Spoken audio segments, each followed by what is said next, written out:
উগান্ডার এক চোরকে সামান্য একটা ম্যানহোলে ঢাকনা চুরি করার অপরাধে মৃত্যুদণ্ড দেওয়া হলো। মৃত্যুদণ্ডের আগে চোরকে জিজ্ঞেস করা হলো, তোর জীবনের শেষ ইচ্ছা কি? চোর তখন বলেন, আমার জীবনের শেষ ইচ্ছা হলো আমি এই রাজ্যের রাজার সাথে একটিবার দেখা করতে চাই। এখন কি আর করার, উগান্ডার আইন অনুযায়ী মৃত্যুদণ্ডপ্রাপ্ত আসামি শেষ ইচ্ছা পূরণ করতেই হয়। তারপর তাকে নিয়ে যাওয়া হলো রাজার দরবারে। সেখানে যাওয়ার পর রাজা তাকে জিজ্ঞেস করলো, অনেকের মৃত্যুর আগে অনেক ইচ্ছে হয়, কেউ তার বাবা মায়ের সাথে দেখা করতে চায়, কেউ তার স্ত্রী সন্তানের সাথে দেখা করতে চায়, কেউ আবার হাত জোর করে প্রাণ ভিক্ষা চায়, কিন্তু তোমার ইচ্ছেটা কেন এমন হলো? কেন তুমি আমার সাথেই দেখা করতে চাইলে? চোর তখন বলেন, হুজুর আমার কাছে একটা বীজ আছে, আর সেই বীজ থেকে একটা চারা গাছ হবে, আর সেই চারা গাছটা একটা মানুষের সকল ইচ্ছা পূরণ করতে পারবে। আমি তো আর থাকবো না, কিছুক্ষণ পরে আমার মৃত্যুদণ্ড দেওয়া হবে। তাই আমি ভেবে দেখলাম এই গাছটার একমাত্র যোগ্য ব্যক্তি আপনি, আপনি ছাড়া এটার দায়িত্ব কেউ বহন করতে পারবে না। তাই আমি গাছটা আপনাকে দেওয়ার জন্য আসলাম। রাজা এই কথাটা শুনে খুশিতে আত্মহারা হয়ে গেল আর বলল, তাহলে দাও সেই বীজটা। তখন চোর বলল, এটা একটা বীজ, এটা পরিচর্যা করতে 7 দিন সময় লাগবে, আমাকে আপনি 7 দিন সময় দিন। রাজা তখন খুশি হয়ে তাকে 7 দিন সময় দিয়ে দিল।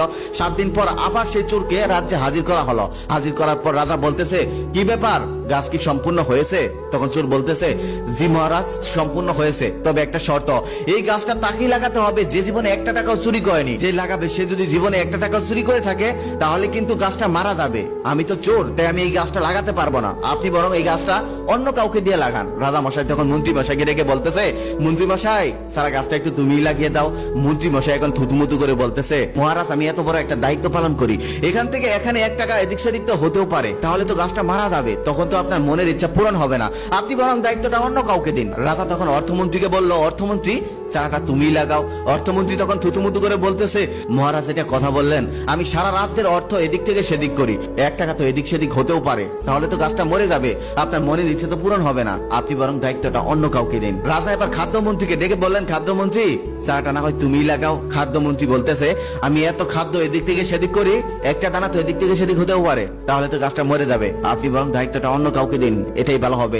তারপর রাজা এভাবে সবাইকে দায়িত্ব দিল, আর সবাই একটা না একটা বাহানা দেখিয়ে দায়িত্ব থেকে কেটে পড়লেন। রাজা তখন আফসোস করে বলতেছে, যখন কোনো কাজের দায়িত্ব আসে তখন তোমরা নেওয়ার জন্য অস্থির হয়ে যাও, আর আজকে একটা চারা গাছ লাগানোর কথা, কেউ সেই দায়িত্বটা নিতে পারতেছ না। তখন সবাই মিলে বলল, মহারাজ আমাদের তো সমস্যা, তাই নিতে পারতেছি না, যেহেতু গাছটা আপনার, আপনি লাগালে সব থেকে ভালো হবে।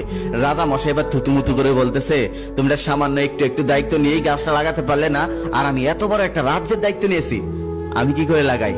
আমারও তো 1 টাকা এদিক থেকে সেদিক হতে পারে।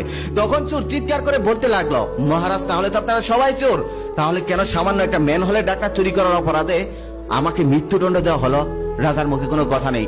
রাজা কিছুক্ষণ চুপ থাকার পর রেগে গিয়ে বলল, যা, তোকে ক্ষমা করে দিলাম। পিছন থেকে আরেকজন মন্ত্রী এবার বলতেছে, মহারাজ ওকে ক্ষমা করা যাবে না, ও কিন্তু আমাদের সমস্ত ঘটনা জেনে গেছে, ও কিন্তু বাইরে গিয়ে সবকিছু বলে দিবে। তখন রাজা বলতেছে, ঠিক